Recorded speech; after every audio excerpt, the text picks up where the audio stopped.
All right, so here we go with James 1:26. If anyone thinks himself to be religious, yet does not bridle his tongue, but deceives his own heart, this man's religion is worthless.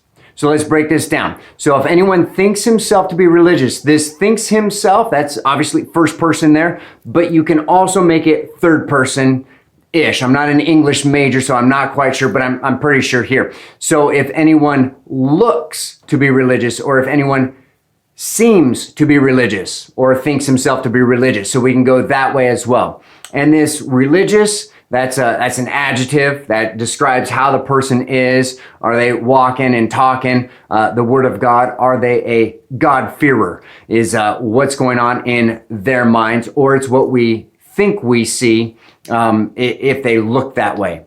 Yet does not bridle his own tongue, or they don't control their tongue, or they don't steer. The bridle, steer, they don't steer their tongue the right direction. Now, what James is saying is probably a cliche from back then. I'm guessing, I'm not positive on this, but for us it would be, if anyone doesn't watch their mouth, would be what Mary may have said to him, or Jesus said to him earlier in his life.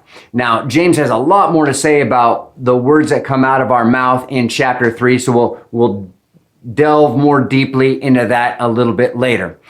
So you don't bridle your tongue, you don't watch your mouth, you're fooling yourself. You deceive your own heart, your thoughts, and your feelings. You're fooling yourself if you can't control your mouth. Okay? This person's religion is worthless or useless. And it could be this man or woman. It could be either one there.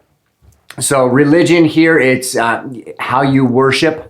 Is another way of thinking about that as well. And with this one, we do want to think verb, right? Actions. Your religion is worthless. The actions that come out of that aren't worth anything. Worthless, useless. Okay? So walking this out, we already know mostly growing up, learning about watching our mouth. But I think as adults, we have a little bit more trouble now, because it's so new, it's the online messages that we're putting out there. Now, I'm not saying I'm perfect, but the types of things that should come out of our mouths or on our posts online, look at the end of Ephesians chapter 4. So starting at verse 17. When we talk, when we say what's on our mind, whether it's in print form or not, it needs to be truthful, and or it needs to be about unity and building each other up. So again, I'm not saying I'm perfect at this. So just keep that in mind, but we want to make sure that we're truthful, and it's for building up people when we post things. Now, building people up could be you need to check yourself here. I see this glaring issue in your life.